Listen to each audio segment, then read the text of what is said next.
લોકસભાની ચૂંટણીના પડઘમ વાગી રહ્યા હોય ત્યારે રાજકોટ લોકસભાના ઉમેદવારી કરી રહેલા પરસોત્તમ રૂપાલાના વિરોધ કરતા ધાંગધ્રા તાલુકા રાજપૂત ક્ષત્રિય સમાજ દ્વારા ડેપ્યુટી કલેક્ટરને આવેદનપત્ર આપવામાં આવ્યું। સોશિયલ મીડિયામાં વિવાદિત નિવેદન બાદ ગોંડલ ખાતે સમાધાન અને પરસોત્તમ રૂપાલા દ્વારા બે હાથ જોડી માફી માંગવામાં આવી છતાં ધાંગધ્રા તાલુકા રાજપૂત ક્ષત્રિય સમાજ અને કરણી સેના ધાંગધ્રા રાજપૂત ક્ષત્રિય સમાજ આગેવાન દ્વારા ડેપ્યુટી કલેક્ટરને આવેદનપત્ર આપી રજૂઆત કરી હતી। મોટી સંખ્યામાં ધાંગધ્રા તાલુકા રાજપૂત ક્ષત્રિય સમાજના આગેવાનો દ્વારા વિરોધ કરતા આવેદનપત્ર આપવામાં આવ્યું હતું।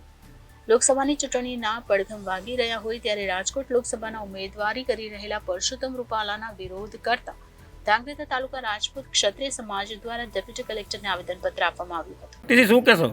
મારું નામ ઝાલા શક્તિસિંહ છે।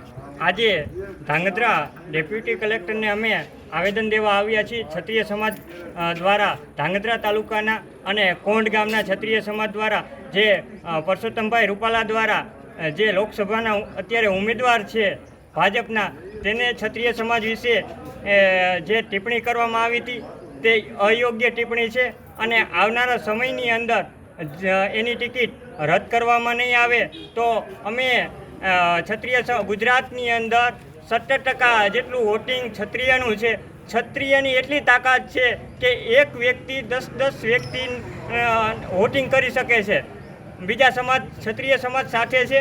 એટલે અમારી જો આવનારા સમયની અંદર ભાજપ અમને સમાજ કરતાં રૂપાલા સાહેબ વાલા હોય તો આવનારા સમયની અંદર સમગ્ર ગુજરાતની અંદર ચૂંટણીનો બહિષ્કાર કરશી, કોઈ મતદાન કરવા નહીં જાય ક્ષત્રિય સમાજ।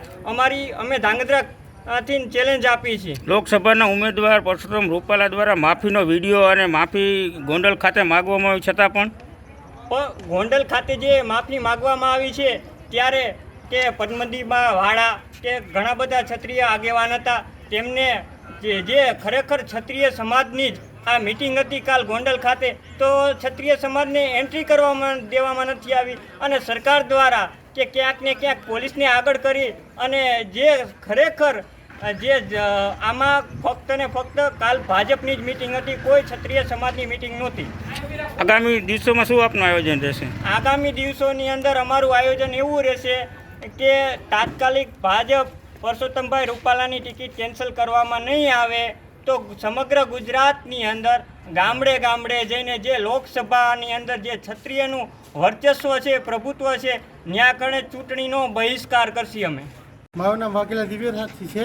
ધાંગધ્રા તાલુકામાં ડેપ્યુટી કલેક્ટર સાહેબને આવેદનપત્ર આપવા આવેલા છીએ કે પરસોત્તમ રૂપાલા સાહેબે જે અમારા બહેનો દીકરીઓ વિશે જે ટિપ્પણી કરેલ છે એ ટિપ્પણીને લઈને જો અમારે ભાજપ સાથે કોઈ વાંધો નથી, પણ રૂપાલા સાહેબે જે ટિપ્પણી કરેલ છે અમારા બહેનો દીકરીઓ ઉપર એ જરા સહનીય નથી। જો એમની ટિકિટ રદ કરવામાં નહીં આવે તો ગુજરાતનો એક પણ ક્ષત્રિય સમાજ ભાજપ સાથે નહીં રહે। અમારે ભાજપ સાથે કોઈ જાતનો વાંધો નથી, પણ જે અસહનીય ટિપ્પણી છે એ અમારો સમાજ કોઈ દિવસ સહન નહીં કરી શકે। મારું નામ ઝાલા પ્રવીણસિંહ દિલીપસિંહ, મારું ગામ કોંઢ। હું ક્ષત્રિય સમાજ દ્વારા અમારા કોંઢ અને ધાંગધ્રા ક્ષત્રિય સમાજ દ્વારા પરસોત્તમ રૂપાલાએ જે અમારા બેન દીકરીઓ વિશે અભદ્ર ટિપ્પણી કરેલ છે, તો મારી એટલી જ માંગ છે કે ભાજપવાળાને કે ભાઈ એમની ટિકિટ કેન્સલ થવી જોઈએ, એ જ એમની માફી છે। અમે તો દિલથી ભાજપ સાથે છીએ જ તે અને રહેવાના જ છીએ, પણ આમની ટિકિટ કેન્સલ થવી જોઈએ। 110% જો કેન્સલ ટિકિટ નહીં થાય તો એના પરિણામ આગળ ભોગવવા તૈયાર રહેજો। Bureau report Janadesh news, Surendranagar.